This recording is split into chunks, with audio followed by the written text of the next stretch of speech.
The Great Hall in Toronto, Canada, was the place where the intense, exciting, and extremely important chess tournament, Candidates 2024, unfolded. The Candidates Tournament is a pivotal event in chess, determining the challenger for the World Chess Championship. It features 8 players in a double round-robin format, where each competes twice with both white and black pieces. The victor of this tournament earns the right to challenge the reigning World Chess Champion, currently Ding Liren, in a title match.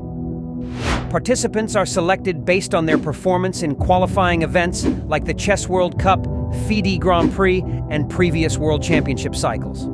This year we witnessed a gathering of the most talented, strongest, and fiercest chess players in the world. In the second round of this tournament, we witnessed one of the most thrilling games in Candidates history. Hikaru Nakamura faced off against Vidit with Nakamura playing white. Hikaru Nakamura stands out as one of modern chess's most dynamic and influential figures. Renowned for his prowess in rapid and blitz formats, Nakamura has not only dominated the board, but also revolutionized the game through his streaming and online presence. From stunning victories against the world's best to his engaging and insightful Twitch streams, Nakamura brings a unique blend of top-tier skill and charisma. Whether competing in high-stakes tournaments or interacting with fans online, Nakamura's impact on the chess community remains unparalleled. Entering this tournament as the world's number 3 rated player with a formidable rating of 27/89, Nakamura was undoubtedly a top contender for victory. On the other side, we have one of the brightest stars in the chess world, Vidit. This Indian grandmaster has been making waves with his exceptional skill, strategic prowess, and relentless determination. From his early days as a prodigy to rising among the top players globally, Vidit's journey is nothing short of inspiring. His impressive victories in international tournaments, including a triumphant performance at the 2023 Grand Swiss, underscore his ascent in the chess hierarchy. Representing both the United States of America and India, the 2 players sat in their chairs, waiting for the arbiters to start the game. Hikaru began by moving his pawn to e4. It was fascinating to see Vidit's meditation technique after Hikaru's first move. After shaking hands, Vidit immediately closed his eyes and began to focus before responding. Strong players like Vidit often use meditation techniques like this to achieve a high level of concentration during the game. After nearly a minute, Vidit opened his eyes and responded by moving his pawn to e5. Hikaru then developed his knight to f3, followed by his bishop to b5, opting for the Ruy Lopez opening. While there are several options for black in this position, Vidit chose the Berlin defense by moving his knight to f6. Both players continued following established theory while developing their pieces. After Hikaru moved his pawn to h3 to prevent Vidit's bishop from developing to the g4 square, Vidit decided to transfer his knight to the king side by moving it to e7. Following this, Hikaru casually moved his pawn to d4, gaining more dominance in the center and attacking the black bishop. While everyone expected a typical retreat to b6, Vidit made a novelty move that turned the game into a fierce battle. Vidit played his c-pawn to c6, attacking the white bishop on b5. This move was a big surprise for Hikaru, and his face showed signs of astonishment. After some thought, Hikaru decided to trust Vidit's preparation and retreated his bishop to d3. But what would have happened if he had decided to take the bishop on c5? Let's think about it. If Hikaru had taken the bishop on c5, Vidit would have replied by capturing the bishop on b5.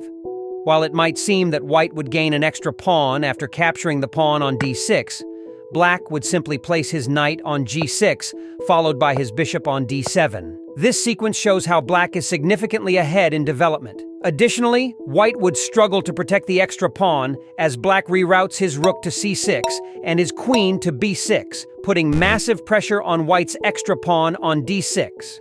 So after white played bishop to d3, Black responded with bishop to b6. Following this, Hikaru spent more than 20 minutes on his next move and chose the risky option of capturing the e5 pawn. This decision was somewhat unwise, as it turned the game into a highly aggressive battle for which Hikaru seemed unprepared. In response, Vidit made an astonishing move by sacrificing his bishop to capture the pawn on h3. The main idea behind this move was that if White opted to capture the bishop, Black would simply play the brilliant move queen to b8. If White retreated his knight to f3, the Black queen would invade White's camp with queen to g3 check, followed by capturing the h3 pawn, putting the White king in serious danger. Hey, knock it off! There's a kid back there! I'm in danger! After realizing this, Hikaru decided to take a safer option and moved his knight to c4.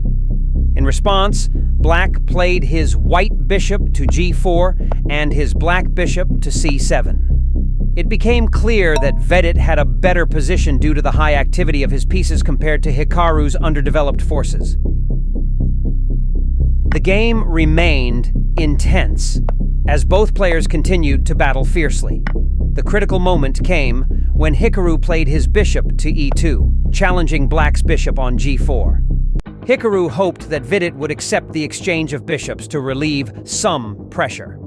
However, Vidit once again played the best move in this position, pawn to f5. The dilemma for Hikaru now was that if he decided to capture the bishop on g4, Vidit would then recapture with the pawn, activating his rook on f8.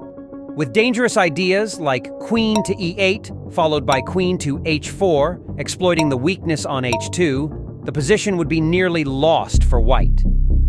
Realizing this, Hikaru decided to make a final attempt to gain some counterplay in this hopeless position. He started his hopeful but unrealistic plan by moving his pawn to f4, followed by moving his king to f2 to bring the rook to h1, trying to create problems for Black. However, after Vidit moved his king to g8, Hikaru began to realize that his strategy was ineffective. When he moved his king back to e1, it was clear how miserable the position of the white pieces was, many still on their original squares. Even Hikaru himself humbly joked about the situation, saying, "I was trying to reset all my pieces during the game so that I don't have to waste time afterward doing it." At this point, the position was completely lost for White. The game continued until Vidit gave a decisive check with his knight on f1, threatening a fork on g3. Realizing this, Hikaru decided to resign in what turned out to be one of the most interesting games in Candidate's history.